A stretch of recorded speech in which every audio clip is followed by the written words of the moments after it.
بسم الله الرحمن الرحیم. اللهم صل علی محمد و علی آل محمد كما صليت على ابراهیم و علی آل ابراهیم انك حمید مجید و بارک علی محمد و علی آل محمد كما بارکت علی ابراهیم و علی آل ابراهیم انك حمید مجید.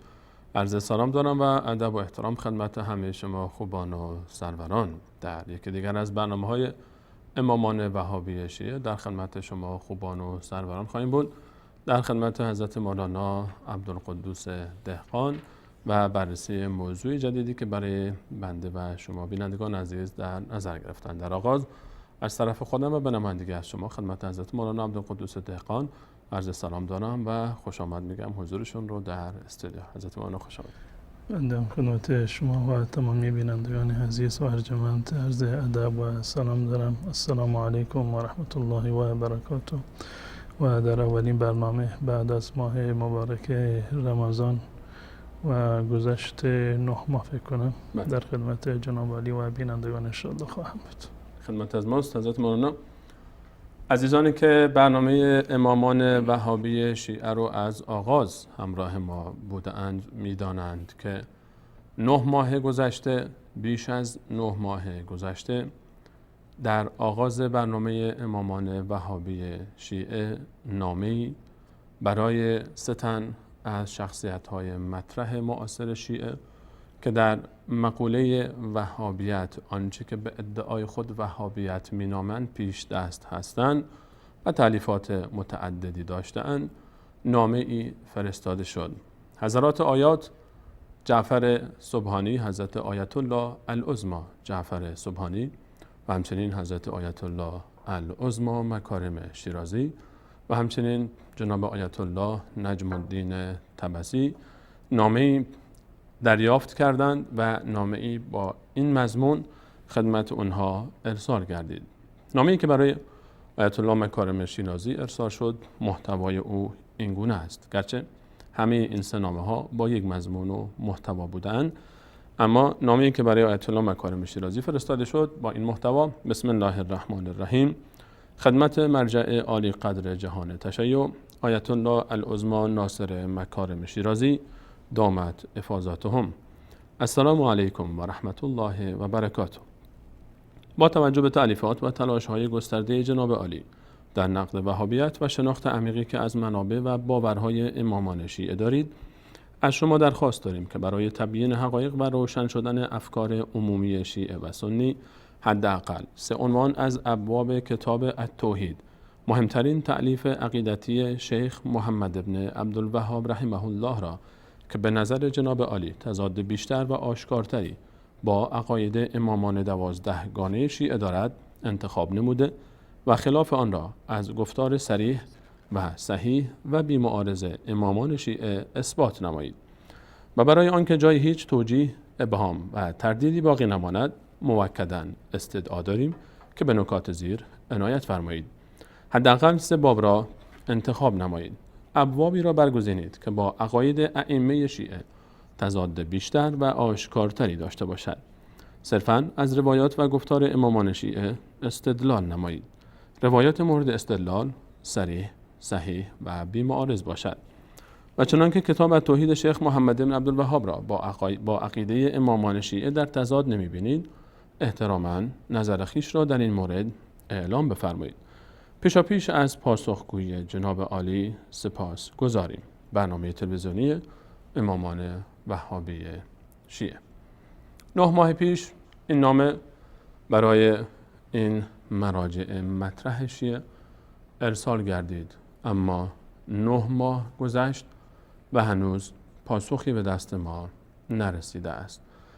در این 9 ماه همه پدرانی که منتظر تولد فرزندان خود بودند، فرزندانشان به دنیا آمد، اما بینندگانی که جویای حق و حقیقت بودند در این 9 ماه منتظر بودند تا از رحم مراجع شیعه در حوزه‌های علمیه، از رحم حوزه‌های علمیه و دفاتر مراجع شیعه فرزندی برومند بیاد بیرون و بتونه که پاسخگوی بینندگان شبکه جهانی وصال حق و تمام شیعیان دوستدار حق و حقیقت باشه. اما گویی که دیر وقتی است این رحم عقیم شده و جز تدلیس، خیانت، تلبیس و دروغ چیز دیگری در رحم حوزه های علمیه و دفاتر مراجع شیعه با عرض پوزش وجود ندارد. وگرنه بعد از 9 ماه گذشتن و طی شدن 9 ماه از ارسال نامه ما امیدوار بودیم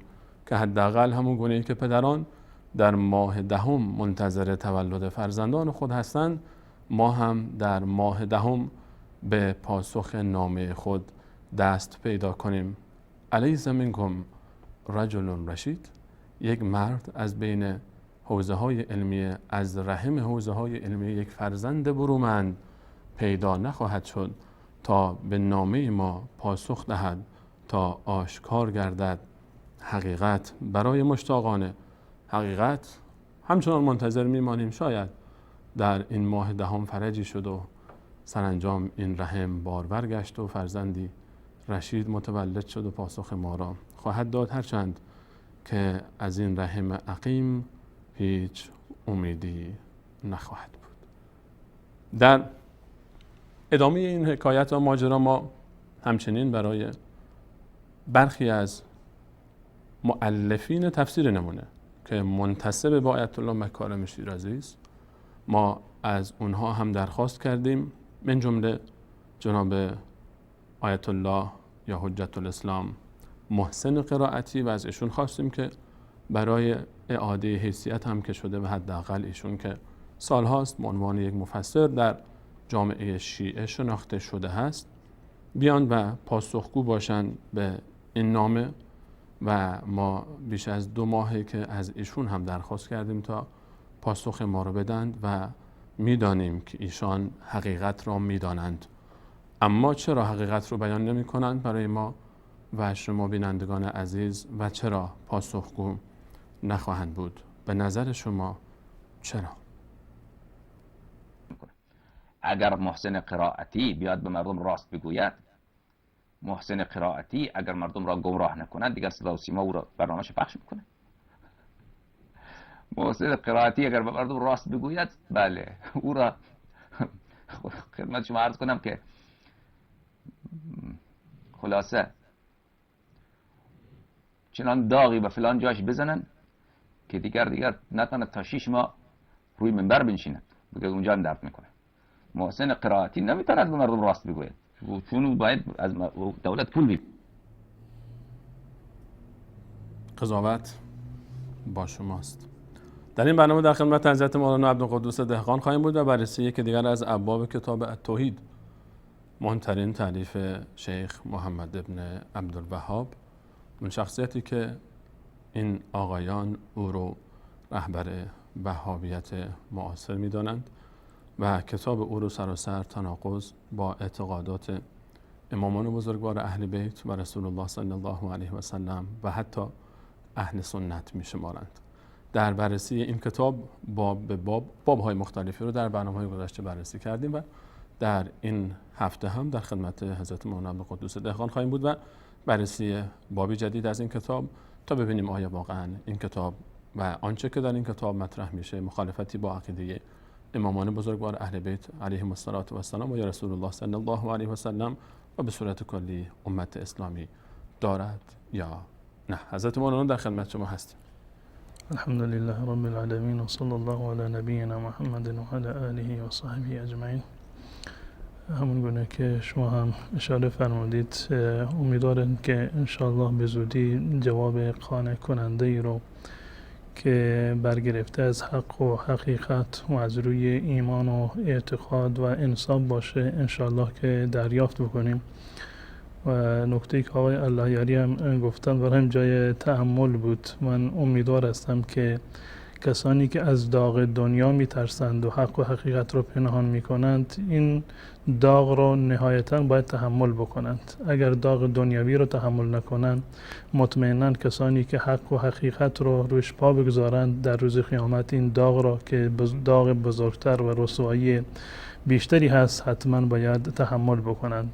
الان داغ دنیا رو یا داغ آخرت رو کدوم یک رو انتخاب میکنند؟ این میگردد به انتخاب خود کسانی که نمیخواهند حق و حقیقت رو بیان بکنند. قل نار جهنم اشد حرا. در مورد مفاهیمی که در کتاب توحید شیخ محمد ابن عبدالوهاب رحمت الله علیه بیان شده، تا حالا تعدادی از ابواب این کتاب را با هم و در حضور بینندگان عزیز بررسی کردیم و خط به خط خوندیم و دیدیم که تاکنون هیچ کدام از این ابواب با عقاید اهل بیت رسول الله صلی الله علیه وسلم نه تنها تضادی ندارد، بلکه دقیقاً عین همین عقاید و باورها را ائمه اهل بیت رسول الله صلی الله علیه وسلم هم داشتند.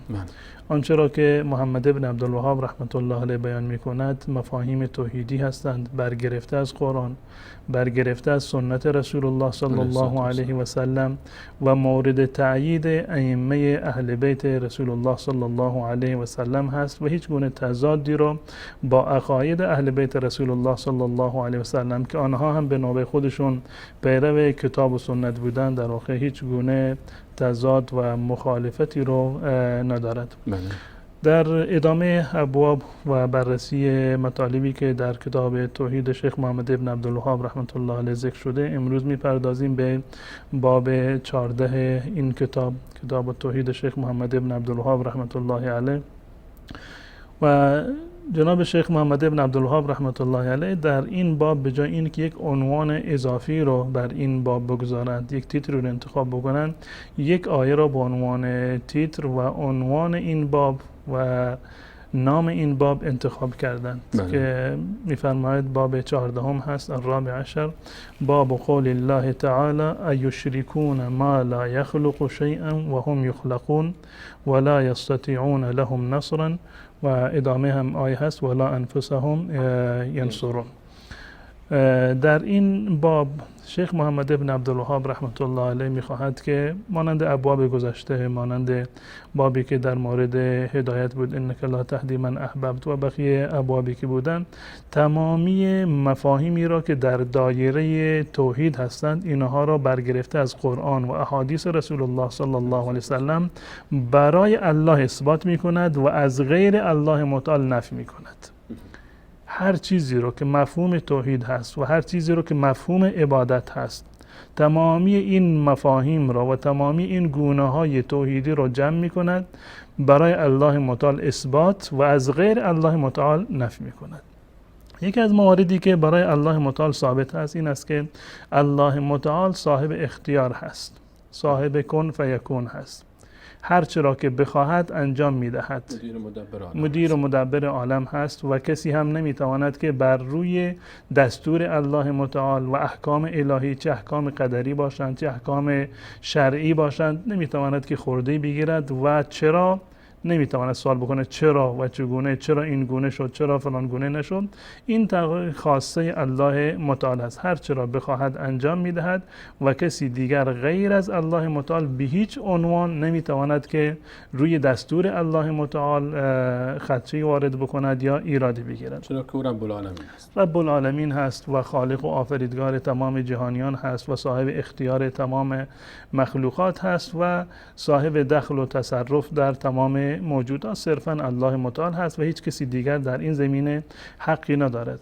و از آنجایی که ملکیت الله متعال، خالقیت الله متعال، رازقیت الله متعال، در تعبیر دیگر الوهیت و ربوبیت و اسماء صفات الله متعال خاص و ویژه الله متعال هستند، پس بنابراین هیچ کسی در این گونه موارد با الله متعال شریک نیست، نه در الوهیت و نه در ربوبیت و نه در اسماء و صفات، که مجموعه این سه مطلب رو همون بحث توحید الله متعال و حقی که الله متعال بر بندگان دارد، این مطلب در واقع گویای این توحید هست.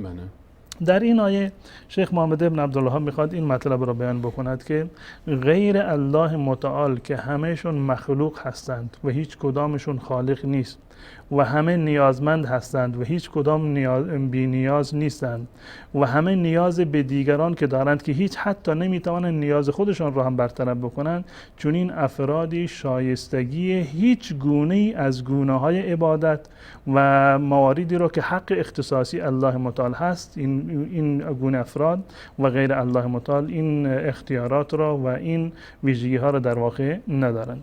می‌فرماید ایشرکون ما لا یخلق شیئا و هم یخلقون. آیا مشرکان با الله متعال شریک قرار میدهند آن چیزهایی را که نمی آفرینند؟ ما لا یخلق، آن چیزی را که خودش آفریدگار نیست، آیا اون را با الله متعال میخوان شریک بکنن؟ لا یخلق شیئا و هم یخلقون. گذشته از این که آفریدگار نیستند، خودشون هم آفریده شده هستند، خودشون در واقع مخلوق هستند، خالق نیستند بلکه مخلوق هستند. ولا یستطیعون لهم نصرا، و این معبوداتی که مشرکان آنها را شریک میدانند با الله متعال، لا یستطیعون لهم نصرا، این معبودان نمیتوانند این مشرکان را یاری بدهند، توانایی یاری رو هم یاری دادن را ندارند.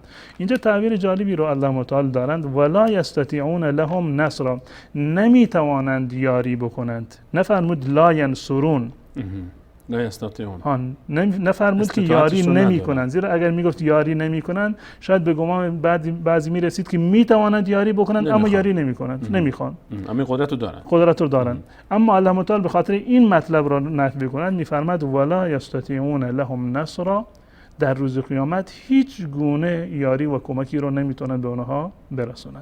نصرا به صورت نکره یعنی هیچ گونه یاری و کمکی از دست اونها در واقع برآورده نمیشود. و این نکره وقتی که تحت نفی میاد، این نکره نصرا این تنوینش یعنی عموما به هیچ عنوان و هیچ گونه و هیچ ذره کمک هم نمیتوانند که به این عابدانشون و به این مشرکان در واقع کمک و یاری رو تقدیم بکنن. پس حضرت مولانا تا اینجا یک قاعده کلی ما از این آیات، آیه 190 و 91 و 92 سوره مبارکه اعراف که اینجا شیخ محمد بن عبدالوهاب در آغاز این باب ذکر کرد، یک قاعده کلی الله متعال برای ما ذکر میکنه که آن که مخلوق است، یعنی غیر الله تعالی، هر کسی که مخلوق است و هم یخلقون فرمود الله متعال ولا یستطیعون لهم نصرا، یعنی اون کسانی که میرن به سراغ غیر الله و اراده کمک از اونها دارن و احساس میکنن اینها صفاتی دارن ماورای صفات بشر، الله متعال نفی میکنه که به هیچ عنوان اینها هیچ اختیاری در آنچه که شما گمان میکنید ندارن.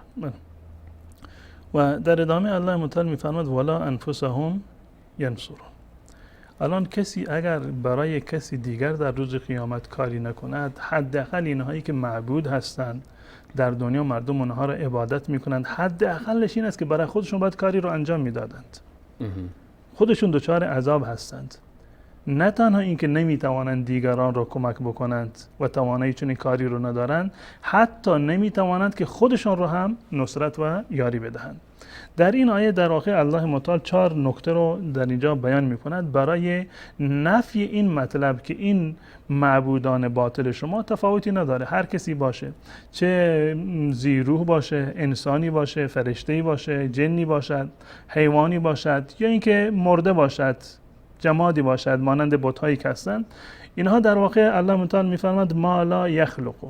نکته اول این که خودشون خالق نیستند، آفریدین نمیتوانند چیزی را بیافرینند، یعنی توانایی خلق را و توانایی ایجاد را ندارند. این مخصوص الله متعال است و کسی که توانایی خلق را نداشته باشد خالق نیست، چگونه میتواند که معبود باشد؟ حتی ما حضرت مولانا شبیه این محتوا رو در آیه 73 سوره حج هم با یک مثال زیبا داریم که الله متعال میفرماد ای کسانی که ای مردم گوش کنید، مثالی زده شده خوب گوش کنید، ان الذين تدعون من دون الله لا يخلقوا ذبابا ولو اجتمعوا له. اگه همشون هم جمع بشن کنار هم غیر الله متعال بلا استثناء همه با هم نمیتونن یک مگس خلق کنن. بحث خلق مختصرا یعنی به صورت اختصاصی صرفا حق الله متعال هست، یعنی ویژگی الله متعال. بعضی ها میگن فلانی خالق ارض و سما است و خالق فلان است و خالق فلان است، اینها بر چه مبنای این حرف میزنن؟ اینا تمامشون در واقع یاوه هست، نه با قرآن سازگاری داره، نه با حدیث سازگاری داره و نه با فرموده های اهل بیت رسول الله صلی الله علیه و سلم سازگاری آفریدگاری داره و به صورت کلی در هر جای قرآن که بحث آفرینش آمده نسبت به الله متعال هست و الله متعال از آفرینش خودش و از خالق بودن خودش دلیل میگیرد، استدلال میکند برای الوهیت خودش. یعنی چون تنها خالق هست پس تنها کسی هست که شایسته عبادت هست. و حتی مثلا فتبارک الله احسن الخالقین، آیا مگر غیر از الله خالقی وجود دارد؟ اگر خالق دیگری غیر از الله وجود داشته باشد پس بنابراین در این آیه زیر سوال می شود ایشرکون ما لا یخلقو، آیا میخوان کسی رو که خلق ندارد، آفرینشی ندارد، میخوان اونو با اللهی که آفریدگار هست اونو با الله شریک بگردانند؟ فتبارک الله احسن الخالقین، اگر ثابت بشه که غیر از الله خالقی دیگر وجود داره پس بنابراین لیاقت بندگی رو هم دارد. اما در هر جایی که بحث خلق در زبان عربی چندین در واقع معنی دارد. یکی خلق به معنی ایجاد از عدم هست، آفریدن هست که این مخصوص الله متعال هست. درسته. که اگر همه جمع بشوند نمیتوانند مگسی رو هم بیافرینند به تصریح آیات قرآن. و ایشرکون ما لا یخلقو که الله متعال خلق رو از غیر الله متعال نفی میکنند. در فتبارک الله احسن الخالقین در اونجا به معنی مقدرین هست، به معنی اندازه گرفتن هست. خلق الخالقین اونجا که ظاهرا جمع به کار شده خلق کنندگان، اونجا خلق کنندگان نیست. خلق در اونجا به معنی تقدیر هست در زبان عربی. خلق هم به معنی تقدیر میاد، یعنی به معنی مشخص کردن، اندازه گیری کردن، ترسیم کردن. این هست معنی فتبارک الله احسن الخالقین، نه این که همراه با الله متعال خالقان دیگری هم وجود دارند. هیچ گونه خالقی همراه با الله متعال وجود ندارد. پس بنابراین تمام موجوداتی که هستند، تمام معبودان باطلی که هستند، اول این که صاحب خلق نیستند، آفرینشی رو ندارند. هیچ مخلوقی خلقت نکردن. بله، خلق نکردن. مطلب دومش و هم یخلقون، خودشون مخلوق هستن. خب وقتی که ما میگیم مخلوق هست یعنی این که از عدم به وجود آمده، قبلا وجودی نداشته، یک کسی اومده این رو آفریده، به وجودش آورده. یعنی قبلا معدوم بوده و از نظر عقلی آن چیزی که قبلا معدوم بوده خب نهایتا هم چیکار می شود؟ محکوم به زوال هست. و زمانی که خودشون در ابتدای خودشون برای وجود خودشون نیازمند هستند، به صورت دوام هم نیازمند هستند. چون نبودن برای وجود نیاز به قدرتی داشتن او رو به وجود بیاره و برای بودن و استمرار هم نیاز به همون قدرت دارن. پس بنابراین نه خالق هستند بلکه گذشته از این خودشون در واقع مخلوق هستند و چون مخلوق و نیازمند هستند و کسی که نیازمند باشه لیاقت پرستش و بندگی رو ندارد و نمیتواند شریک الله متعال باشد. و نقطه بعدی لا یستطیعون لهم نصرا، ناتوان هستند، نمیتوانند کمکی رو برسونند ولو این به هیچ عنوان. حتی اینهایی که ذبح میکنند به نام غیر الله متعال، طواف میکنند سر قبرهایشون، نظر و نیازی رو انجام میدهند و تمام گونه های عبادت را سجده میکنند و عبادت های مالی و جانی رو انجام میدهند برای غیر الله متعال. الله متعال میفرماد ولا یستطیعون لهم نصرا، اینها در روز قیامت نمیتوانند که به این مشرکان هیچ گونه نفع و فایده رو در واقع برسانند. در این دنیا چی؟ نه، در وقتی که این افراد در این دنیا مشخص است برای همگان که تا حالا هیچ موردی پیش نیومده که یک فردی رو، بوتی هست یا غیر الله متعال رو، کسی که عبادت می شود در مواردی که در اختیار الله متعال هست، ویژه الله متعال هست، هیچ کسی توانایی انجام یک کاری رو، نفع و ضرری رو برای کسی دیگر در واقع ندارد. اما در امور عادی کسی که زنده باشد از یک انسانی طلب کمک بکند در دایره و حیطه اختیار خودش می تواند یک نفع و ضرری رو برسانند. اما در روز قیامت به هیچ عنوان نمیتوانند که نفع و ضرری رو برسانند. و آن کسانی که مردند، زنده نیستند، از دنیا در واقع رفتند، صدای ما رو نمیشنوند و هیچ گونه ارتباطی با جهان ما و با دخل و تصرف در دنیا رو هم ندارند. از شهدا اگر کسی صحبت بکنه و این حجت بیاره که شهدا زندن، شما میگید مردگان شهدا که زندن، به صورت کلی عرض کردم زنده هستند و این حیات یک حیات برزخی هست. این شهدا زمانی که زنده بودند آیا این کارهایی را که خارق العاده هست آیا در اختیار اونها بوده؟ آیا میتوانستند میتونستند ما رو خلق بکنند؟ نمیتوانستند. میتوانستند به ما نفع و ضرری برسانند؟ این رو نمیتوانستند انجام بدن. از خودشون نمیتوانستند دفع کنند نفع و ضرر رو، مالک نفع و ضرر خودشون هم نبودند حتی زمانی که زنده بودند و این حیاتشون حیات دنیوی بوده، صاحب این اختیار نبودند. الان که مردند یعنی این حیات دنیوی اونها کاملا قطع شده و حیاتی که دارند یک حیات برزخی هست، یک عالم دیگر هست، به هیچ عنوان قابل مقایسه با این حیات و زندگانی دنیا نیست. علاوه بر این حیات برزخی از مال همه هم هست، تنها مال شهدا نیست. یعنی اون زندگی که در برزخ است مال همه است، حتی کافرش هم در برزخ یک زندگی داره، زنده است. ما اهل سنت و جماعت هم معتقدن همه زنده هستن، منتها درجه حیات در واقع متفاوت، زندگی خاصی رو دارن و متفاوت هست، وگرنه روح به صورت کلی از بین نمی رود و برای همیشه جاویدان و زنده خواهد بود. این مورد سوم بود؟ بله، مورد سوم و مورد چهارمی هم که در اینجا ذکر کرده، ولا انفسهم ینصرون، اینا حتی نمیتوانند به خودشون هم کمک و یاری برسونند. این موارد صدق میکند در مورد تمام کسانی که من دون الله عبادت میشوند. تفاوتی ندارد که در اینها در واقع موجود زنده‌ای باشند یا موجودات مرده و جامدی باشند. به هر صورت این موارد بر اونها تطبیق میکند که همه اونها مخلوق هستند و هیچ کدام از اونها خالق نیست و هیچ کدام از آنها نمیتوانند که به مشرکان نفع یا ضرری رو در واقع برسانند و نه به دیگران و به مشرکان حتی به خودشون هم مالک نفع و ضرر خودشون هم در واقع نیستند. پس بنابراین کسی که این گونه هست نمیتواند که معبود یا شریک معبود باشد. این حرف محمد بن عبدالوهاب به وهابی است فقط؟ بله، این حرف محمد بن عبدالوهاب رحمت الله علیه هست که برگرفته از آیات قرآن است. هر کسی که آیه قرآن رو قبول دارد اون گونه که الله متعال فرمودند که نباید غیر الله را که خودش مخلوق هست و خالق نیست و توانایی نصر و یاری کردن را ندارد و خودش هم درمانده هست در روز قیامت، نباید چنین کسی رو برای الله متعال و با الله متعال شریک بگردانیم. شریک گردانیدن یعنی چی؟ یعنی تمام گونه هایی که عبادت شمرده می شوند جزء مفهوم توحید هستند، اینا تمام مخصوص الله متعال هستند. اینها رو به هیچ عنوان ما نباید که بر بگردانیم و معتقد باشیم که غیر الله متعال همچنین توانایی و چنین اختیاری رو در واقع دارد. این آیه اول و عنوان در واقع باب هست که ما عنوان این برنامه رو گذاشتیم فقط الله، یعنی خالق فقط الله هست، رازق فقط الله هست، مالک اختیار و مدیر و مدبر فقط الله، معبود فقط الله و اون کسی که توحید الوهیت و ربوبیت و اسماء و صفات رو دارد فقط و فقط الله متعال هست و دیگران هیچ کسی در این زمینه با الله متعال شریک نیستند. این آیه اول که به عنوان باب هست. آیه دیگری رو در اینجا ذکر کرده، آیه 13 سوره فاطر رو که الله متعال در این آیه می‌فرماید والذین تدعون من دونه. بحث این که افرادی در دنیا غیر الله متعال را صدا میزنند، از اونها میخواهند، این در واقع منکری ندارد. تمام مشرکان در طول تاریخ غیر الله را فرا می‌خواندند، نیازهای خودشان را از غیر الله متعال یا فلان مدد یا فلان مدد معروف است. این معروف است، چه یکی فرشته‌ای رو پرستش می‌کرده، از فرشته کمک می‌خواسته، یکی از جن و شیطانی کمک می‌خواسته، یکی از انسانی مانند خودش، خورشید و ستاره و مخلوقات دیگران که معبودان باطل در واقع بسیار زیاد هستند. اما معبود حق و حقیقی صرفاً و فقط الله متعال هست.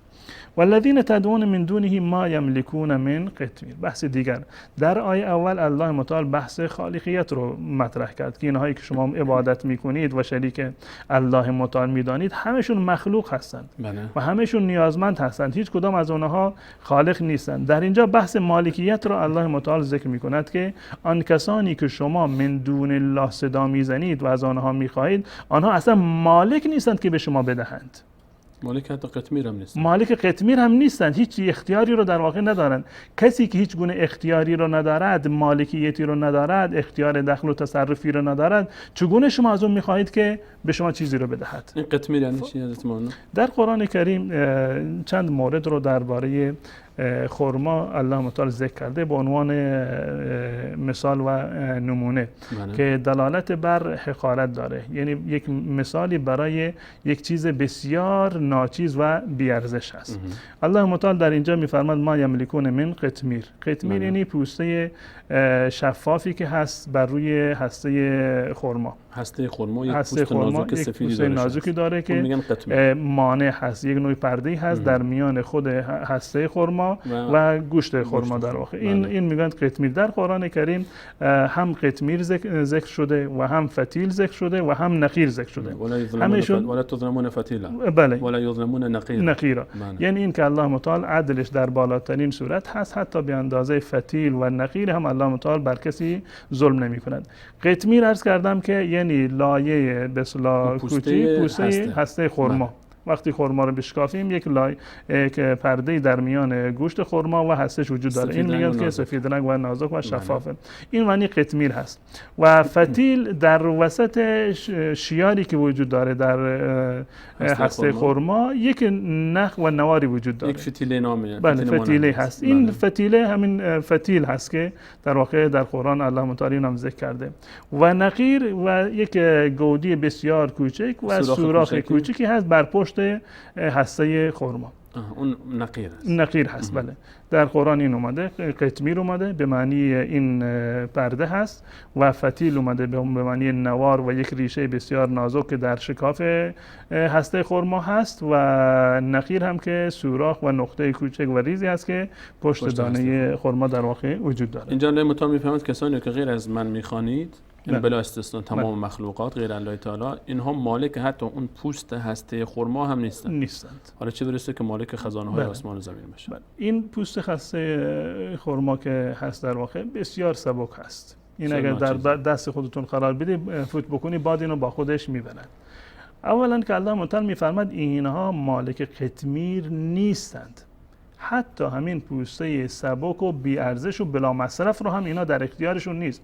بالفرض هم که در اختیارشون بود، این پوسته خرما رو میخوان چیکارش بکنن؟ حالا اگه هسته خرما میمود حداقل میشد کاش مثلا یک خرمایی در میومد. به هر صورت الله متعال میفرماد که والذین تدعون من دونه ما یملکون من قطمیر. اونهایی که شما صدا میزنید، به اونها امید بستید، میخواهید که اونها دست آویز شما باشند، به شما کمک بکنند در روز قیامت، اینها در روز قیامت مالک قطمیر و این پوسته نازک هسته خرما هم در واقع نیستند. حالا بالفرض این که شما با این که اعتقاد دارید که اونها مالک هستند، رازق هستند، توانایی دارند یا ندارند، که الله متعال اینو کاملا نفی کرده. الان بالفرض در ادامه الله متعال میفرماد ان تدعوهم لا يسمعوا دعاءكم.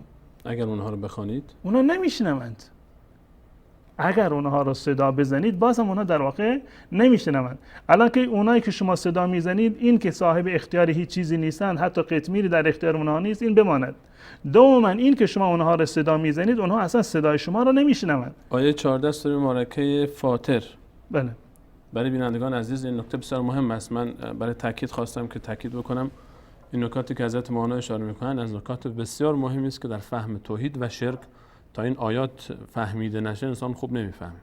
حضرت مولانا الان اشاره کردن به آیه 13 بخش پایانی آیه 13 از سوره فاطر و آیه 14 هم رو دارن اشاره میکنن که همه کسانی که غیر الله متعال به فریاد خوانده میشن مالک اولا هسته پوسته خرمایی هم نیستن و به فرض که حالا شما اونها رو بخوانید هم این تدعوهم لا یسمعوا دعا صدای شما رو نمیشن. این کلام نه محمد ابن عبدالوهاب است نه شیخ عبدالقدوس دهقان است نه سلیمانی و نه فلان وهابی نه فلان.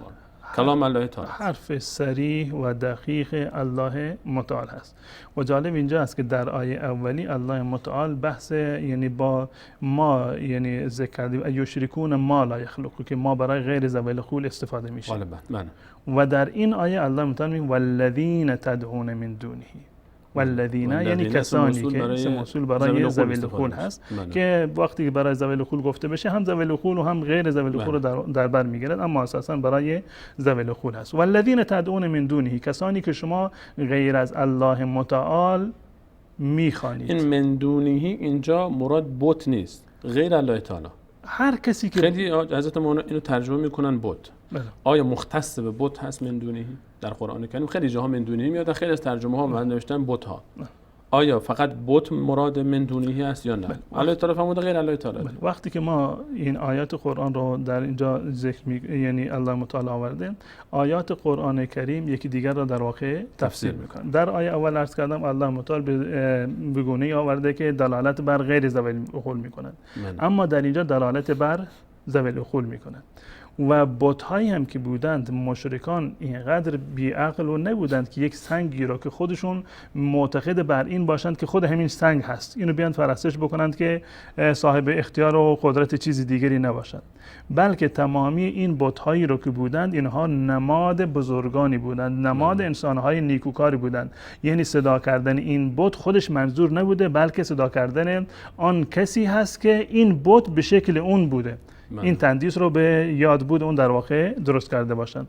گذشته از این در آیات قرآن کریم ما فراوان داریم که الله متعال در واقع به صورت بحث ذوی العقول ذکر کرده و من اضل ممن یدعو من دون الله من لا یستجیب له الی یوم القیامه و هم عن دعائهم غافلون. چه کسی ستمگارتر هست، گمراهتر هست از کسی که غیر الله را صدا بزند. همین تعبیری که در اینجا الله متعال میفرمه ان تدعوهم لا يسمعوا دعاءكم، در اونجا میگه و هم عن دعائهم غافلون. غافلند، بله غافلند یعنی نمیشنوند صدای شما را.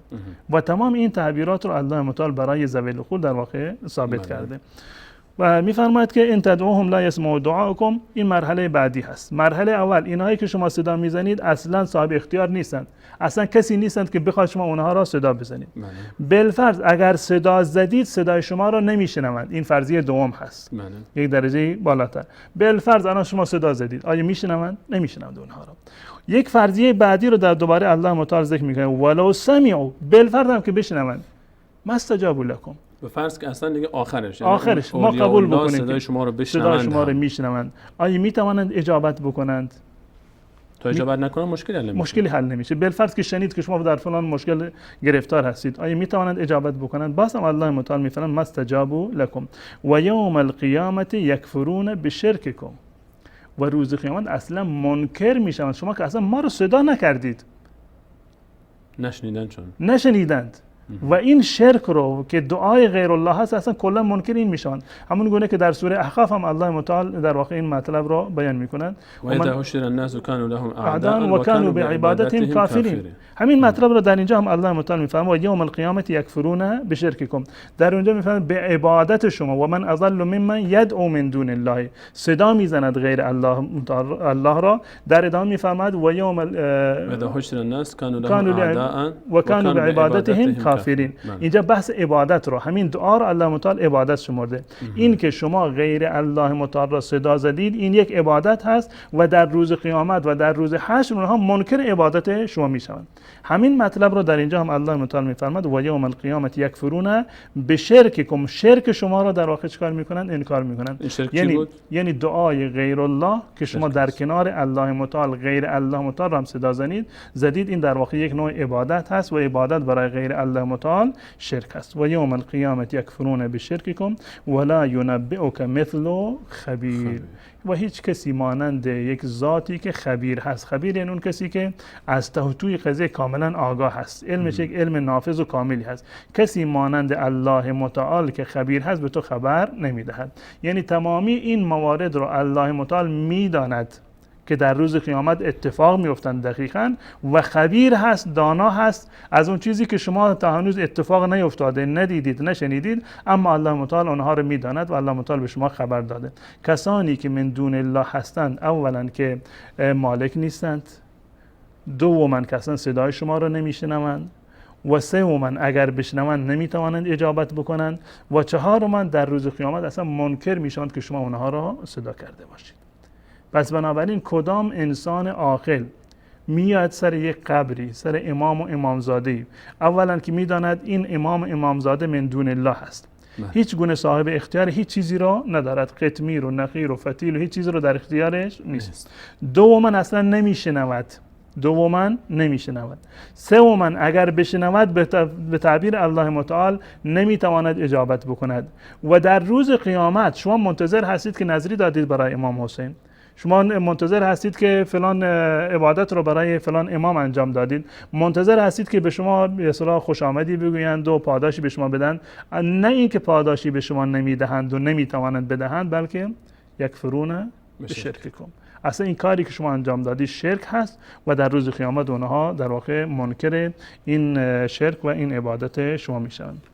این بحث یک بحث مقدماتی هست برای این که یک سری مسائلی هست، مثلا برای مبحث باب شفاعت که در ادامه بعد از 2 باب انشاءالله خواهد اومد، آیا این که ما میگیم که اینها مالک هیچ چیز نیستند، آیا این به معنی نفی شفاعت است در روز قیامت که اینها شفاعت هم نمی کنند؟ اون بحث شفاعت یک بحث کاملا جداگانه هست و میپردازیم و شرایط خاص خودش رو دارد و به هیچ عنوان با این مورد تضادی رو در واقع ندارد. پس بنابراین به صورت کلی کسانی که آفریدگار نیستند، خودشون آفریده هستند، کسانی که توانایی کمک رساندن را ندارند، کسانی که خودشون نیازمند هستند، حتی خودشون را هم نمیتوانند نصرت بدهند، کسانی که مالک قطمیری نیستند، کسانی که صدای شما را نمیشنوند، اگر بشنوند نمیتوانند اجابت بکنند و در روز قیامت منکر این اعمال شما میشوند، آیا انسان عاقلی چنین کسی رو صدا میزند؟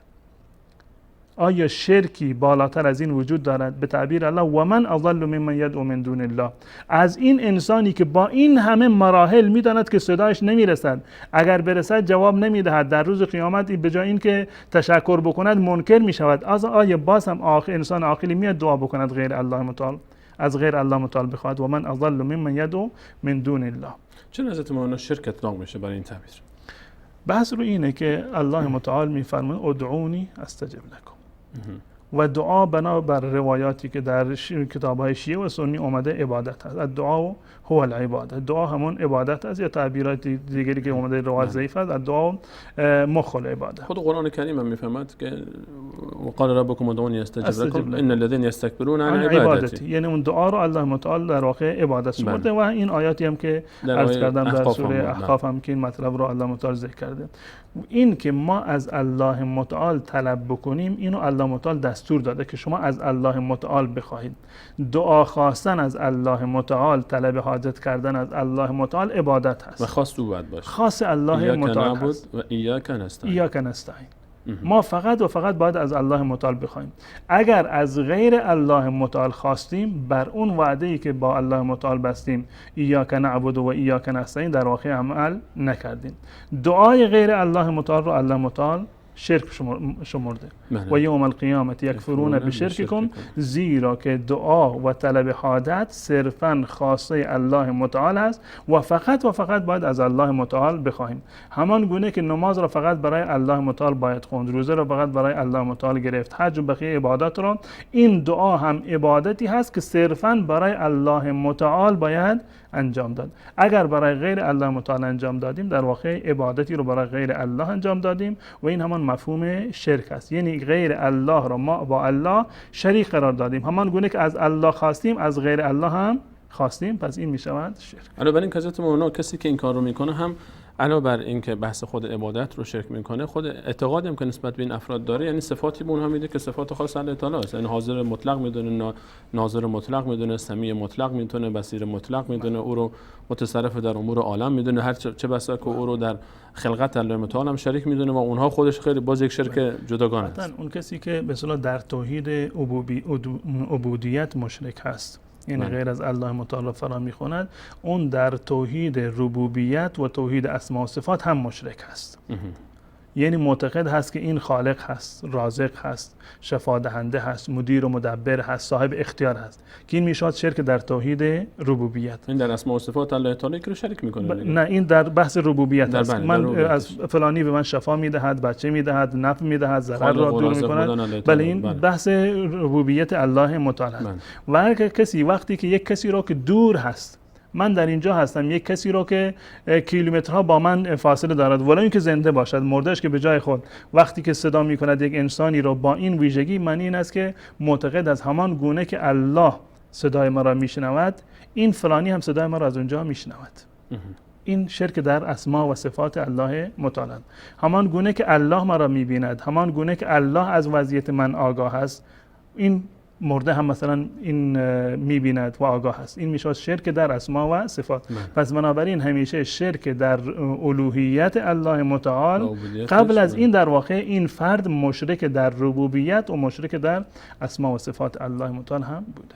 الله متعال همین ما شما نجات بده از تمام انواع شرک. همچنین بینندگان عزیز، اگر اجازه بفرمایید به همراه شما بینندگان عزیز میام برنامه میبینیم، برمیگردیم به همراه شما خوبان عزیزان ادامه این موضوع رو در خدمت حضرت مولانا عبدالقدوس دهقان خواهیم بود. همراه ما باشید.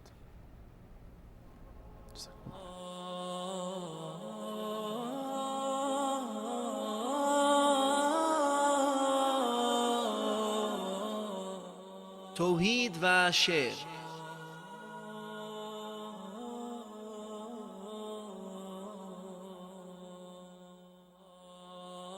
مؤمنان را شاه شاهان کبریاست، ذات پاک او نه مثل بنده هاست.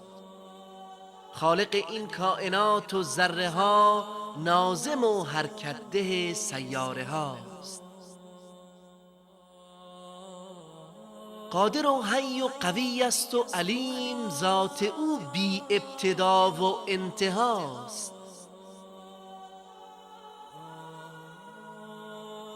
مشرکان دهها خدا بگزیده اند، مشرکان دهها خدا بگزیده اند، این خدایان جمله مخلوق خداست.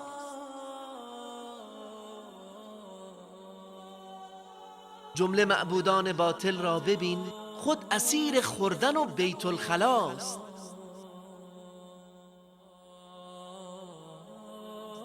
تو مخواه حاجت ز اموات و قبور، قاضی الحاجات ذات کبریاست.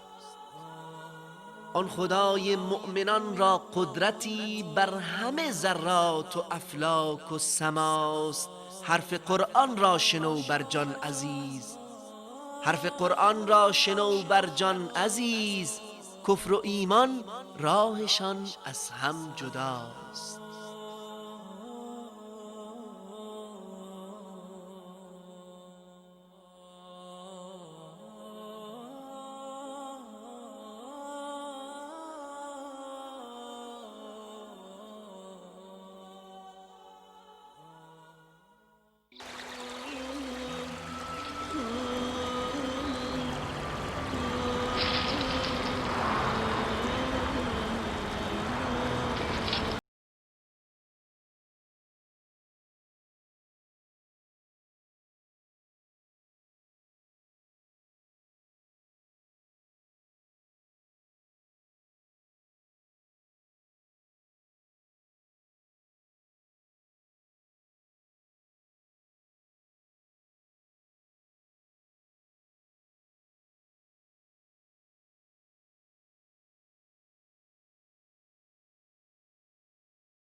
بعد سلام مجدد خدمت همه شما خوبان و سروران، همچنان با شما هستیم با ادامه موضوع فقط الله با بررسی باب 14 از کتاب التوحید شیخ محمد ابن عبدالوهاب رحمه الله تعالی. در این باب قبل از میان برنامه به همراه شما عزیزان دیدیم که شیخ محمد ابن عبدالوهاب با دو مجموعه آیه از آیات کلام الله مجید آغاز کرده بود این باب رو، آیات 191 و 92 از سوره مبارکه اعراف که الله متعال در اونجا نفی نمود هر گونه دست داشتن مخلوقین و مخلوقاتش رو در خلقت آسمان ها و زمین و اینکه اونها خودشون مخلوق هستن غیر الله تعالی و در خلقت آسمان و زمین هیچ دخل و تصرفی نداشتن و نه توانایی کمک کردن به دیگران رو دارن و نه میتوانن حتی خود رو یاری کنن و نصرت برسانن در آنچه که عده‌ای گمان میکنن و از اونها میخواهند و میطلبند. و همچنین آیاتی که در سوره مبارکه فاطر هست، آیات 13 و 14، پایان 13 و آیه 14 رو حضرت مولانا اشاره کردن که در این باب وجود داشت که الله متعال میفهمد کسانی رو که غیر الله متعال میخوانید بدون استثناء هیچ شخصی، غیر الله تعالی دیگه تمام مخلوقات الله تعالی غیر الله تعالی هستند، همه اونهایی که به غیر الله متعال میخوانید مالک حتی پوسته هسته خرمایی هم نیستن، چه برسه فراتر از اون.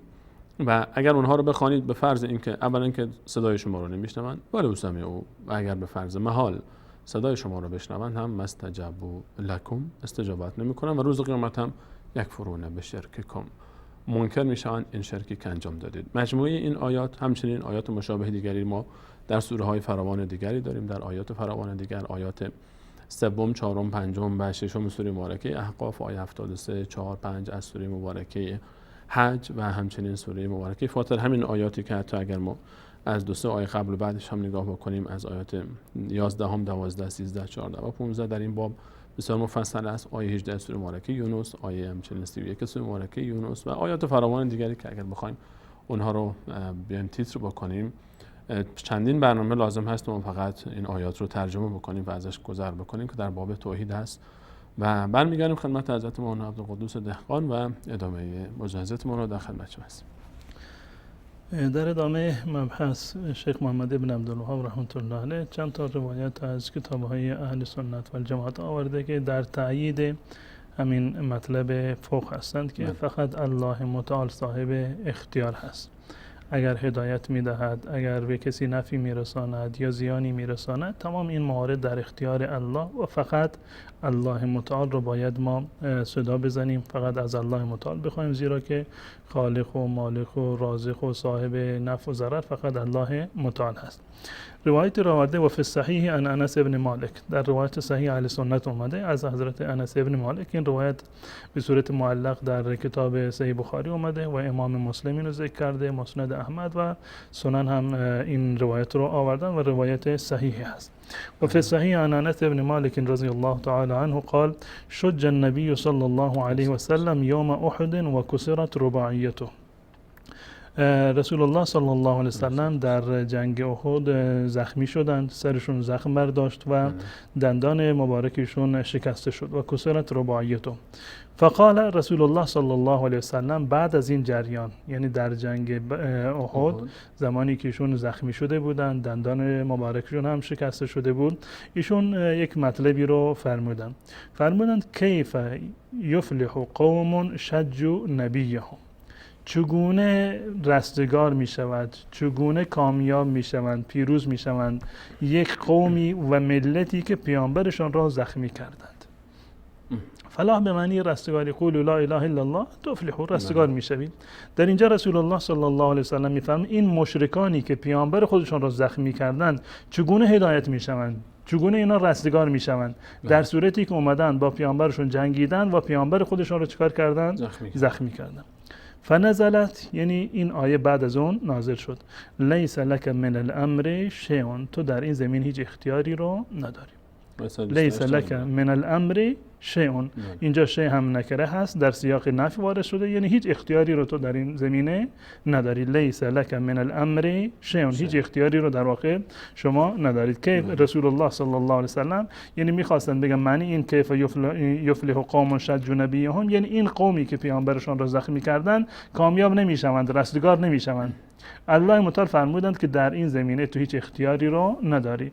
هدایت دست الله متعال هست، نعیم بهشت دست الله متعال هست، مجازات در روز قیامت در اختیار الله متعال هست. این در اختیار تو نیست که چه کسی هدایت بشود یا کسی هدایت نشود، بلکه در اختیار الله متعال است. در ادامهش هم فرمود که او یتوب علیهم و یعذبهم. بله. بخواد توبه نصیبشون میکنه، بخواد عذابشون یا عذابشون بده. این در اختیار اختیار و الله سرنوشت متعال، اینا به دست تو نیست. به دست تو نیست. این کلام الله متعال به کسی است که عزیزترین فرد بله. تاریخ بشر است. بله، یعنی این که حتی رسول الله صلی الله علیه و سلم، یعنی با فرموده شما که عزیزترین مخلوقات هست، عزیزترین مخلوقات بله. حضرت بله. رسول الله صلی الله علیه و سلم هست. بله. و در چه وضعیتی اینو فرمودند؟ در وضعیتی که به اجابت دعا نزدیکتر هست، در میدان جهاد، در میدان جهاد زخمی شده، زخمی هم شدند و دعا هم فرمودند. و جالب هست. این است که این دعا رو در نماز هم فرمودند، در روایت دیگر میاد. یعنی تمام اینها یعنی باید موجب اجابت باشه. پیامبر الله متعال دعا کرده، عزیزترین پیامبرش در بهترین مواطن، در میدان جنگ، اونم در حالت در حالتی که زخمی بوده و به اصطلاح اذیت و آزار شده، و در حالت نماز هم بعد از رکوع که دعا فرمودن. این دعا را رسول الله صلی الله علیه و سلم فرمودند. الله متعال فرمودند که این که در اختیار تو نیست، این مطلب در اختیار تو نیست. این در روایت بعدی این رو کاملا مشخص میشه. و فیه عن ابن عمر، در این زمینه از حضرت عبدالله ابن عمر رضی الله تعالی در این مورد این جریان اومده که انه سمع رسول الله صلی الله علیه و سلم یقول اذا رفع رأسه من الرکوع فی الرکعة الاخیرة من الفجر، در نماز فجر در رکعت دوم که رسول الله صلی الله علیه و سلم از رکوع برخاستند، این گونه دعا کردند: اللهم لعن فلانا و فلانا، پروردگار فلانی و فلانی رو لعن بفرما. بعد ما یقول سمع الله لمن حمده، بعد از اینکه از رکوع بلند شدن و فرمودند سمع الله لمن حمده ربنا ولک الحمد، فانزل الله تعالی لیس لک من الامر شیء، الله متعال این آیه رو نازل فرمود که لیس لک من الامر شیء.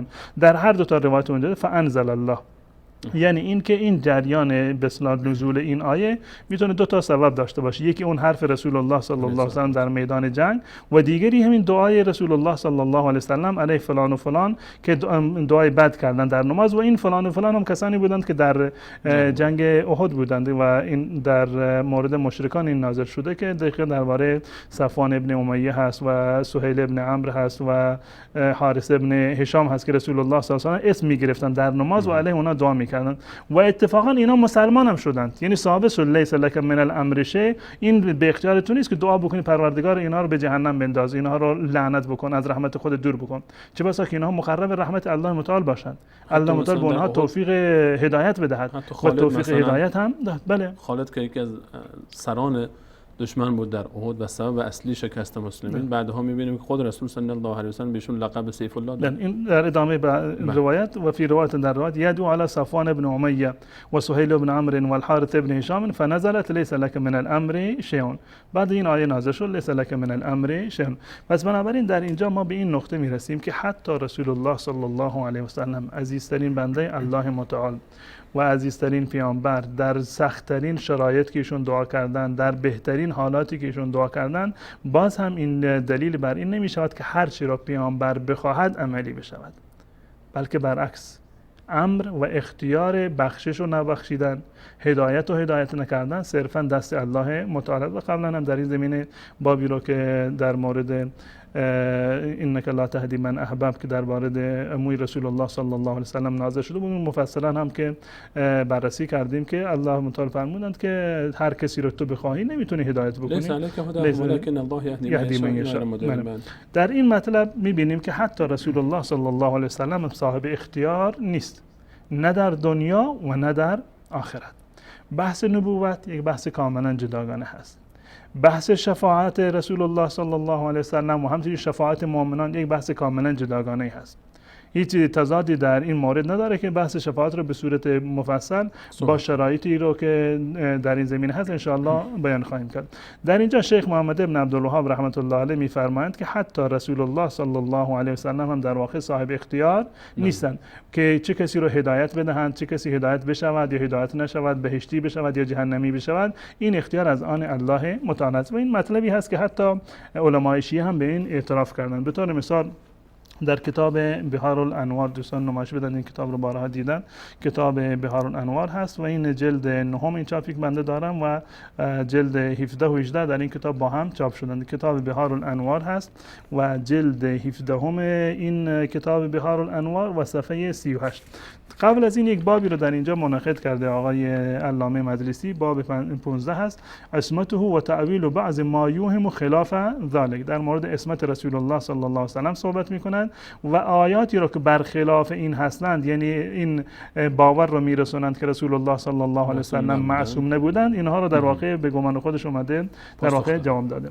اما بحث ما روی عصمت که آیا رسول الله صلی الله علیه و سلم عصمت دارند یا ندارند، بحث کاملا جداگانه هست. ما معتقد هستیم که رسول الله صلی الله علیه و سلم در تبلیغ رسالتشون کاملا معصوم بودند و هیچ گونه خطایی رو در این زمینه مرتکب نشدند و هیچ چیزی رو تا حالا در کتمان نکردند. رسول الله صلی الله علیه و سلم هر چی که مأمور به ابلاغ بودن اون در واقع رسوندن. اما مواردی بوده که رسول الله صلی الله علیه و سلم خلاف اولا عمل کردند، مانند فدیه گرفتن از اسرای بدر یا موارد دیگری در مورد بحث تحریم و موارد دیگری که در این زمینه هست، بحث عبس و تولا که اجازه دادن بحث این مواردی هستند که رسول الله صلی الله علیه و سلم نباید انجام میدادن. اما ما معتقد هستیم که خطای رسول الله صلی الله علیه و سلم به هیچ عنوان ماندگار نمی شود، فوراً الله متعال اون رو تصحیح می کند، یعنی اجازه نمیدهد که خطای رسول الله صلی الله علیه و سلم تبدیل به یک اصل بشه، تبدیل به یک تشریع و یک حکم شرعی بشه. یکی از این آیاتی که علامه مجلسی اومده و پاسخ میدهد و به گمان اون دلیل بر عدم عصمت هست و میخواد توجیهش بکنند، این آیه هست: و قال تعالی لیس لك من الامر شیء او یتوب علیهم او یعذبهم فانهم ظالمون. آیه 128 سوره آل عمران هست. و در اینجا توضیح میدهد و قال فی قولی تعالی لیس لك من الامر شیء اعتراض او یتوب علیهم او یعذبهم، عطف علی قوله او یکبتهم. والمعنى، معنی این آیه چی هست؟ معنی این است که ان الله مالک امرهم، الله متعال مالک امر اونها است. همونطور که در آیه بعد هم میاد ولله ما فی السماوات و ما فی الارض یغفر لمن یشاء و یعذب. مالک امر کی هست؟ الله متعال. و همین حرف محمد ابن عبدالوهاب زده، این آیه را آورده برای همین که ثابت بکنه که مالک الامر الله متعال هست. لیس لک من الامر شیء ان الله مالک امرهم فاما یهلکهم، اگر بخواد اونها را هلاک میکند، او یکبتهم او یتوب علیهم ان اسلموا او یعذبهم ان اصروا ولیس لک من امرهم شیء، بخواد اونها را هدایت بکند، بخواد اونها را در همین گمراهی نگه بدارد، بخواد اونها را توبهشون قبول بکند، بخواد توبهشون قبول نکند به اونها عذاب بدهد، تو در این زمینه هیچ گونه اختیاری رو ندارید. لیس لک من الامر شیء، از این امر هیچ چیزی در اختیار تو نیست. این دقیقاً همین مطلبی است که شیخ محمد ابن عبدالوهاب رحمت الله علیه برای این باب در واقع انتخاب کردند. و انما انت عبد مأمور، تو فقط مأمور الله متعال هستی، از جانب الله متعال رسالت تو انذار هست و مژده دادن هست، وظیفه مشخصی است. انما انت عبد مأمور لانذارهم و جهادهم، با اونها رو انذار بده، جهاد بکن با اونها، و اگر قبول کردند یا قبول نکردند، الله متعال بخواد اونها رو هدایت بکند یا هدایت نکند، به بهشت ببرد یا به جهنم ببرد، الله متعال این در اختیار در واقع الله متعال هست. و در ادامه یک روایتی رو هم آوردند که روایت از عتبه ابن ابی وقاص هست و که رسول الله صلی الله علیه و سلم در جریان بدر زمانی که دندانشون شکسته شد، فجعل یمسح الدم عن وجهه و یقول کیف یفلح قوم خذبوا وجه نبیهم بالدم فنزلت وقیل هم ان یدعو علیهم. و در روایت دیگر اومده که رسول الله صلی الله علیه و سلم خواستند که علی اونها دعا بکنند، همون روایتی رو که عرض کردم که رسول الله صلی الله علیه و صفوان ابن امیه و دیگران دعا کردند، فنهاه الله لعلمه بان فیهم من یؤمن، الله متعال نهی کردند از این که به خاطر اینکه اونها در واقع بعضی از این افراد در آینده ایمان میآورند و انهم ظالمون قد استحقوا التعذیب بظلمهم، گرچه اینها مستحق عذاب هستند اما الله متعال اونها رو هدایت میدهد و توبه اونها رو قبول میکند. و این روایت رو آقای مجلسی از کتاب انوار و تنزیل به اصطلاح بیضاوی رحمت الله علیه اینو در واقع ذکر کردن. اما آنچه مورد استدلال ما هست این است که از این آیه معلوم میشود که رسول الله صلی الله علیه و سلم صاحب اختیار نیست که کسی رو به بهشت ببرد یا کسی رو به جهنم ببرد. که کسی رو بخواد هدایت بکند یا اینکه هدایت نکند. رسول الله صلی الله علیه و سلم دعا کردند برای عمویشون که هدایت بشود، اما هدایت نشد، زیرا که اختیار در دست الله متعال است. و دعا کردند برای صفوان ابن امیه که هدایت نشود، لعن کردند ایشون رو، در نماز هم لعن کردند، یعنی طرد از رحمت الله متعال. اما الله متعال توفیق هدایت بهش داد و الله متعال این رو در واقع برخلاف خواسته رسول الله صلی الله علیه و سلم هدایتش کرد. رسول الله میخواستن عمویش هدایت بشوند، اما رسول عمویش هدایت نشد.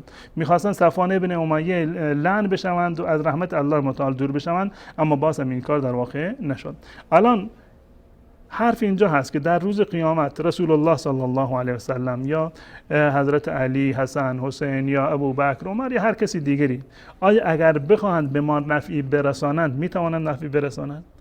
پیامبر همین هست، میخواست عمویش ایمان بشود، الله متعال فرمود انک لا تهدی من احببت فانما علیک البلاغ و علینا الحساب. بله، در اینجا فرمود اللهم لعن فلانا و فلانا، لعن کردند صفوان ابن امیه رو. نهایتا الله متعال فرمود لیس لک من الامر شیء، و برخلاف خواسته و انتظار رسول الله صلی الله علیه و سلم و پیش بینی رسول الله صلی الله علیه و سلم، الله متعال صفوان ابن امیه و سهیل ابن عمرو رو در واقع هدایت داد. این آیه رو در کتاب شیعه هم آوردند و تفسیر کردند به همین گونه که رسول الله صلی الله علیه و سلم صاحب اختیار چیزی نیست. منتها در یک مطلب دیگر اینو آوردن. مثلا به طور مثال در کتاب تفسیر صافی که جلد اول این کتاب هست، تفسیر صافی مال فیض کاشانی هست، و آیه که عرض کردم سوره آیه 128 سوره آل عمران هست. در اینجا همین روایت رو آورده که از آیه 128 لیس لک من الامر شیء، اعتراض همون چیزی که در اونجا آقای به اصطلاح مجلسی آورده بود، او یتوب علیهم او یعذبهم. روایتی از باقر آورده، از عیاشی نقل می‌کند این را، انه قرأ تتوب علیهم او تعذبهم، یعنی به صورت خطاب، یعنی در برخی از روایات گفتن اینجوری اومده. و عنه بازم از باقر روایت شده که و انه قرئ عنده لیس لک من الامر شیء، نزد امام باقر این آیه رو خوندن لیس لک من الامر شیء، که هیچ اختیاری رو تو ندارید. امام باقر فرمودن بله اختیار داره رسول الله، والله ان له من الامر شیئا و شیئا و شیئا، رسول الله صلی الله علیه و سلم بعضی از اختیارات رو داره. این بعضی از اختیاراتی رو که در اینجا امام باقر میگه که دارد، ما هم معتقد هستیم که این اختیارات رو دارد. اختیارش چی هست؟ نه غیر از بحث شفاعت، اختیار مثلا در اینجا بحث حلال و حرام رو آورده، هر چیزی که رسول الله حلال بگرداند حلال هست و در حیاتشون، و ایشون وقتی که میگن فلان چیز حلال هست یا فلان چیز حرام هست، ایشون مبلغ هستند، فقط از جانب الله متعال. بله، از وحی الهی اینو برای ما ابلاغ میکنن. خب در این زمینه که ما هیچ گونه به اصطلاح مخالفتی رو نداریم، ما این رو قبول داریم. بله، قرآن میفرماید اتاکم الرسول فخذوه ولیس حیث ذهبتم، به اون بیننده، به شنوندهش میگوید اون کسی که مخاطبش هست اون برداشتتون نادرسته. ولکن اخبرک ان الله تعالی لما اخبر نبیه ان یظهر ولایت علی ففکر فی عداوت قومه، و زمانی که رسول الله صلی الله علیه و سلم بنابر تعبیری که ایشون میگن که مأمور شد که ولایت علی رو اعلام بکند، رسول الله فکر کردند که قوم با من دشمنی میکنن.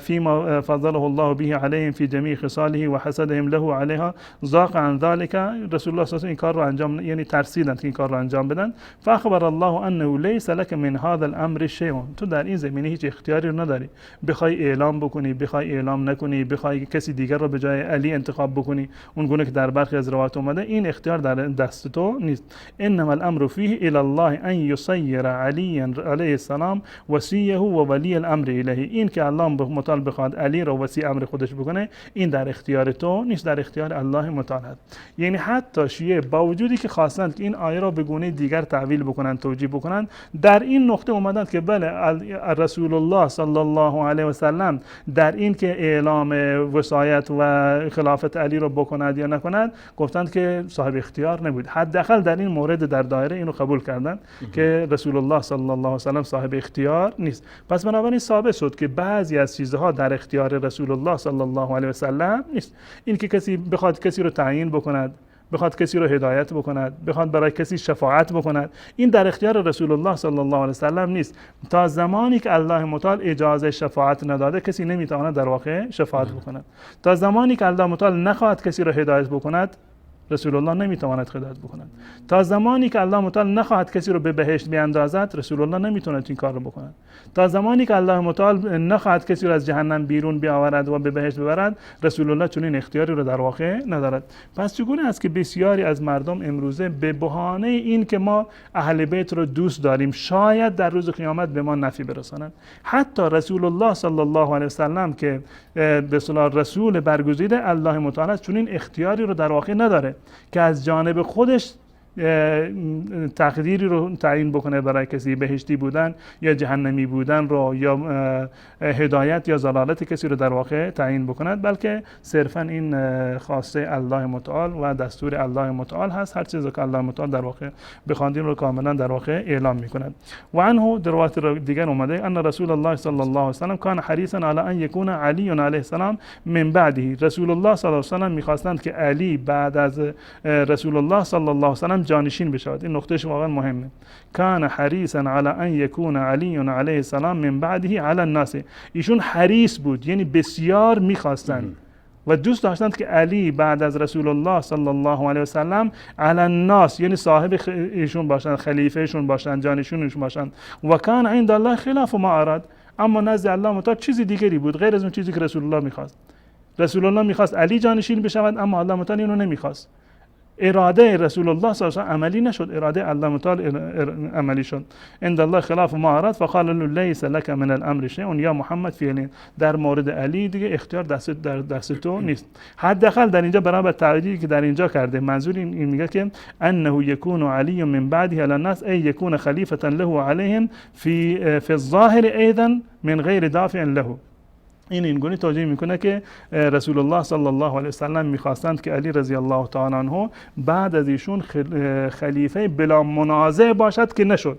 خب باز هم شما خودتون قبول کردید که رسول الله صلی الله علیه و سلم میخواستند یک امری رو میخواستند، نه تنها که میخواستند، حریص بودند بر این که حضرت علی رضی الله تعالی تعیین بشوند و خلیفه بلا منازع بشوند. اما خلیفه بلا منازع که نشد، هیچ خلیفه هم در واقع نشد. پس بنابراین لیس لک من الامر شیء، هیچ چیزی در اختیار تو نیست. خلیفه کی بشود کی نشود، چه کسی بهشتی بشود چه کسی جهنمی بشود، چه کسی هدایت بشود یا هدایت نشود، اینها در اختیار رسول الله صلی الله علیه و سلم نیست.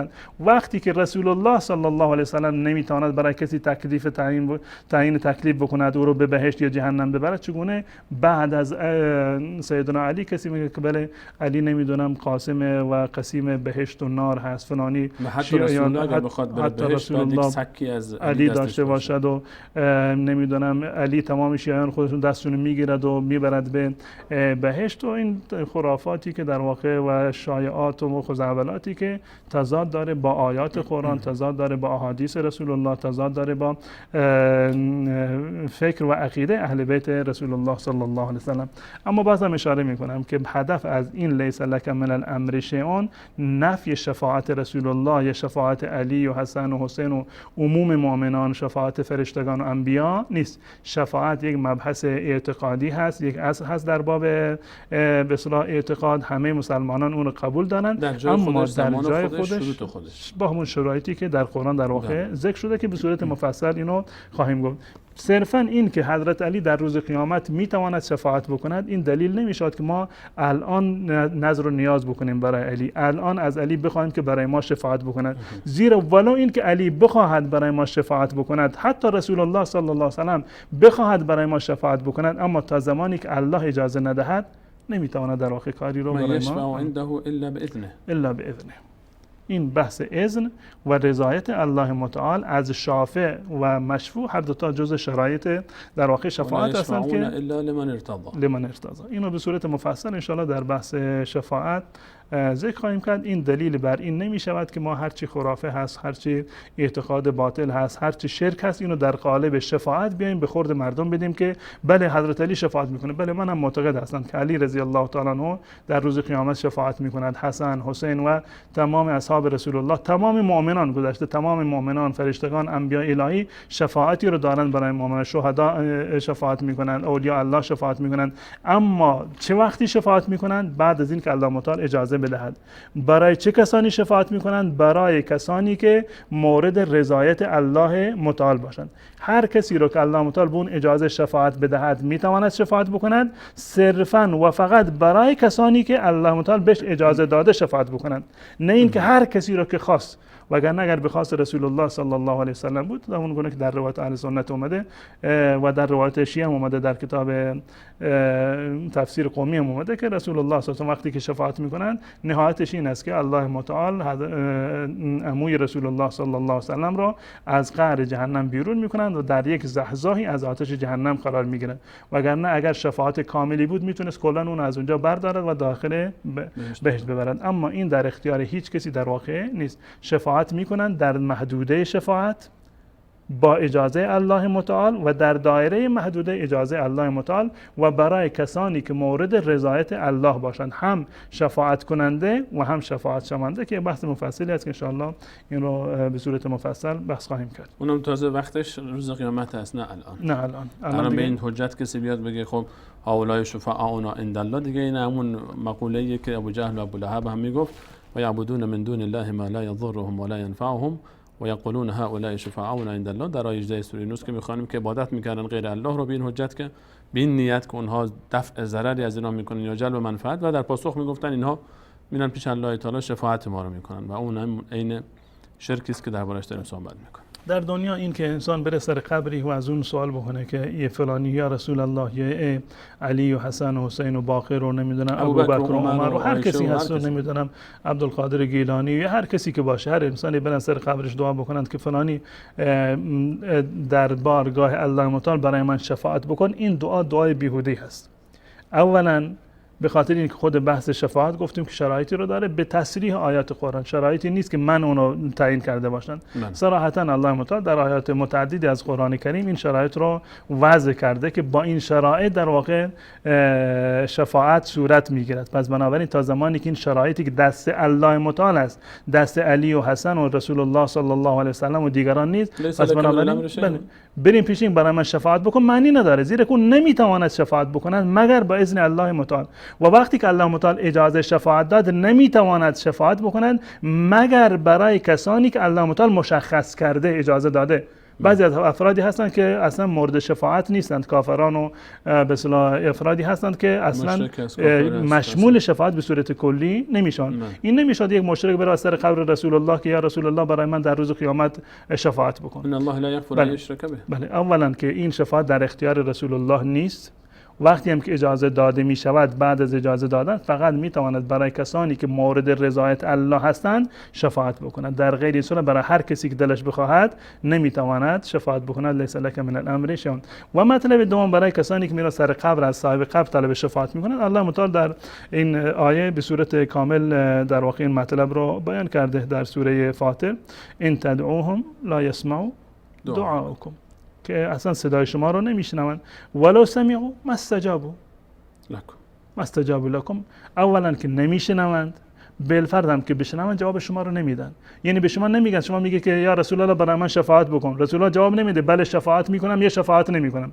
بالفرض اولا که نمیشنوند، دوما که بشنوند جواب شما هم در واقع نمیدهند. یا میفهمد لا یستجیب له الی یوم القیامه الی یوم القیامه و هم عن دعائهم غافلون. اصلا نمیشه، اصلا خبر نیست که فلانی در واقع دعا کرده. خود بحث شنیدن یا نشنیدن مردگان که در واقع بحثش هم که ارتباط از یک بحث مورد اختلافی از در میان اهل سنت و به صورت دلایلی که در این زمینه وجود داره. ما معتقد هستیم که در مورد سلام دادن که السلام، در مورد مردگان یا سلام رسول الله صلی الله علیه و سلم یا سلام بر مردگان به صورت سلام علیکم یا اهل دیار من المؤمنین، که این خودش یک دعا هست، لازمش این نیست که در واقع بشنوند. بالفرض این هم که بشنوند صدای ما را فقط در همین حدی هست که در احادیث رسول الله صلی الله علیه و سلم در واقع به اون اشاره شده و این شنیدن یک شنیدن در واقع کاملی نیست به تصریح آیاتی که در این زمینه وجود دارد: ان تدعوهم لا يسمعوا دعاءكم، که دعای شما را در واقع نمیشنوند. و روایات دیگری هم در این زمینه هست. خود بحث شنیدن شنیدن یا نشنیدن اموات یک بحث کاملا جداگانه هست. بالفرض هم که بشنون در واقع برای شفاعت این دلیلی نمیشد که ما از اونها طلب دعا بکنیم یا طلب شفاعت بکنیم، زیرا که این شفاعت مخصوص و منوط به اجازه الله متعال هست و شرایط خاصی رو داره. حضرت مولانا می‌خواد که حالا شبهه باقی نبوده بحث شنیدن مرده ها و سماع موتى مطرح شد، پس ما خلاصه بحث این که مردگان میشنون یا نمیشنون به فرض این که ما فرض بکنیم بالو این که اون رأی رو بگیریم که میگن مرده میشنوه و همه چیز رو هم میشنوه، به فرض این هم به فرمانده قرآن کریم ولو سمعوا، ولو این که بشنون همه چیز رو هم بشنون مردگان، اونم سر قبر فقط، ولو سمعوا اینش اتفاق نظر هست بین اهل سنت، همه اتفاق نظر در این دارن، ولو اینکه شاید اختلاف نظری در این هست که میشنون یا نمیشنون و چقدر میشنون، اما روی این اتفاق نظر بین همه اهل سنت وجود داره که ولو سمعوا ما استجابوا لكم، ولو اینکه بشنون هر آن چیزی هم که شما میخواید هرگز قادر به استجابت کردن آنچه که از آنها میطلبید نیستن. این اتفاق نظر باشه. این مورد اتفاق هست در میان اهل سنت و الجماعت و سازگار هست با آیات قرآن کریم و احادیث رسول الله صلی الله علیه و سلم. بالفرض این که بشنوند این دلیلی نیست که ما از اونها نفع و ضرر خودمون رو نفع بخوایم یا دفع ضرر رو بخوایم، زیرا که دعا خودش یک عبادت هست و مخصوص الله متعال هست. تا وقت تمام نشده یک روایت رو به صورت مختصر من میخونم و روایت دیگری که در این زمینه هست از حضرت ابو هریره رضی الله تعالی عنه روایت کردند که قام رسول الله صلی الله علیه و سلم حين انزل الله علیه و انذر عشیرتک الاقربین، و در این زمینه روایتی هست از حضرت ابو هریره رضی الله تعالی عنه، ولو اینکه در اون زمان به اصطلاح مسلمان نبوده، اما از بقیه اصحاب رسول الله صلی الله علیه و سلم این روایت رو در واقع نقل کردند و این روایت رو امام بخاری رحمت الله علیه از سالم ابن عبدالله به صورت مرسل آورده و در ترمذی و مسند احمد به صورت متصل هم ذکر شده. وقتی که این آیه نازل شد رسول الله صلی الله علیه و سلم بر کوه صفا رفتند، فقال یا معشر قریش، او کلمه نحو اشاره کرد یا معشر قریش اشتروا انفسکم، خودتان را بخرید، یعنی با ایمان به الله متعال خودتون رو از نجات بدید از آتش جهنم. لا اغنی عنکم من الله شیئا، من نمیتونم برای شما در روز قیامت کاری بکنم. یا عباس ابن عبدالمطلب لا اغنی عنک من الله شیئا، ای عباس عموی پیامبر من در قیامت نمیتونم برای تو کاری رو انجام بدهم. یا صفیه عمه رسول الله لا اغنی عنک من الله شیئا، ای صفیه عمه رسول الله من در روز قیامت نمیتونم برای تو کاری رو انجام بدم. و یا فاطمه بنت محمد سلینی من مالی ما شئت، از مال من هر چی میخواهید سوال بکن در اختیار من هست به تو میدم. لا اغنی عنک من الله شیئا، در روز قیامت من نمیتوانم برای تو از عذاب جهنم چیزی رو یعنی تو رو نجات بدهم مگر این که خودت ایمان بیاوری و عمل صالح انجام بدهیم. اساس نجات در روز قیامت ایمان و عمل صالح است. کسی که ایمان و عمل صالح نداشته باشد در روز قیامت مورد شفاعت رسول الله صلی الله علیه و سلم هم قرار نخواهد گرفت و این روایت صحیح است نزد اهل سنت و الجماعت و تمام حداقل در برخی از موارد این رو شیعه هم قبول دارند. به طور مثال برای حضرت نوح علیه السلام که نتونید برای فرزند خودش کاری رو انجام بده، با اینکه برای همسرش یا برای به اصطلاح پسرش، زیرا که این اختیار دست الله متعال هست. و رسول الله صلی الله علیه و سلم اگر فرزندان رسول الله یا اصحاب رسول الله کسانی که دوربر رسول الله بودند بالفرض این که ما یعنی گمان بکنیم که اونها مرتد شده باشند از اسلام خارج شده باشند تفاوتی نداره. همون گونه که این حضرت نوح نمیتونست برای فرزند خودش کاری بکنه، رسول الله صلی الله علیه و سلم نمیتونه برای کسی کاری بکند، ولو اینکه عباس باشه، ولو اینکه فاطمه باشه، ولو هر کسی که دیگری که باشند. معیار در دین اسلام و در روز قیامت همان ایمان به الله و روز قیامت و اعمال صالح است. همونطور که همسر نوح علیه السلام لوط علیه السلام که همسرشون بودن و دیگه نزدیکترین فردشون علیه تعالی فرمود فلم یغنی عنهما من الله شیئا، لوط و نوح نتونستن برای همسراشون هیچ کاری بکنن. خب بالفرض اگر این رو یک گزینه دیگری من بیان میکنم، بالفرض این که رسول الله صلی الله علیه و سلم میتونه همه کار انجام بده، میتواند همه کار انجام بده. کسانی که از اونها از رسول الله طلب شفاعت میکنند میتواند که شفاعت بکنند، میتونه هر کسی رو به جهنم بیاندازد مانند علی مثلا قسیم الجنت و النار باشه. سوال این است که آیا رسول الله صلی الله علیه و سلم نمیتونن همسرشون عایشه رو نجات بدن؟ ابوبکر و عمر رو خیشان و نزدیکان خودشون نمیتونه نجات بدن؟ در مورد ابو طالب میتونی کار انجام بده، در مورد عایشه بالفرض این حرف شما درست باشه نمیتونی کار انجام بده. اگر این قاعده رو قبول دارید که رسول الله صلی الله علیه و سلم صاحب اختیاره، هر کسی رو که بخواد در روز قیامت دستشو میگیره میبره وارد بهشت، خب اون کسی رو که در دنیا همراهش بوده همسرشون بوده، خب در قیامت هم دستشو میگیره میبره بهشت، چه تعارضی در اینجا وجود داره؟ اگر اینو اصل رو قبول دارید همه جا قبولش بکنید، اگر قبولش ندارید خب که ما هم این حرف رو میزنیم که معیار در اینجا همون شفاعتی هست که الله متعال اجازه داده فقط برای کسانی که الله متعال اجازه بدهد و از اونها راضی باشد و معیار اصلی ایمان و عمل صالح است. این که من شیعه علی بودم، این که من علی رو دوست داشتم برای حسین سینه زدن، اینها نزد الله متعال معیار نخواهد بود. جزاکم الله خیر حضرت مولانا از فرمایشات گرانقدر شما که به هر حال باب 14 کتاب التوحید شیخ محمد بن عبدالوهاب رو برای ما بینندگان عزیز توضیح دادید. آنچه که در این باب 14 کتاب التوحید شیخ محمد بن عبدالوهاب مطرح شد، همونجوری که در خلال برنامه هم دیدیم، برگرفته از آیات کلام الله مجید و روایت‌های صحیح و مورد اتفاق شیعه و سنی بود که این روایت‌ها و این آیات به هر حال بحث روش نیست، علی خصوص آیاتی که در این باب مطرح شد و نمونه‌ای بود به هر حال از آنچه که اینها جرعه‌ای از این بحر بیکران آیات توحیدی کلام الله مجید هست که ما رو به فهم صحیح توحید و فهم و درک صحیح شرک میرسونه. و الله متعال هم در آیات 73 و 74 سوره حج وقتی که ما رو منع میکنه از شرک و از ندای غیر الله و میگه اونها اگر غیر الله تعالی همه جمع بشن برای استثناء حتی انبیا و ملائکه مگسی نمیتونن خلق بکنن، لا یخلق ذبابا ولا اجتمعوا له، حتی اگر مگسی چیزی از اونها برو باید نمیتونن باز پس بگیرن او رو. و اوف الطالب و المطلوب، هم طالب اون کسی که طلب میکنه از اینها و همون کسی که مورد طلب قرار میگیره، هر دو تا ضعیفن. و باز آیه بعد جالب است که الله تعالی اشاره می‌فرماید الله یصطفی من الملائکه رسلا و من الناس. درسته که الله متعال از ملائکه و از انبیا، از انسانها انبیایی رو، رسولانی رو انتخاب کرده در آسمان از ملائکه و در زمین از انسانها، اما ان الله هو السمیع البصیر، سمیع مطلق و بصیر مطلق فقط الله تعالی است. خالق فقط الله تعالی است و تمام اختیار عالم فقط به دست الله تعالی است. حضرت مولانا صحبت آخرتون رو با بینندگان عزیز میشین.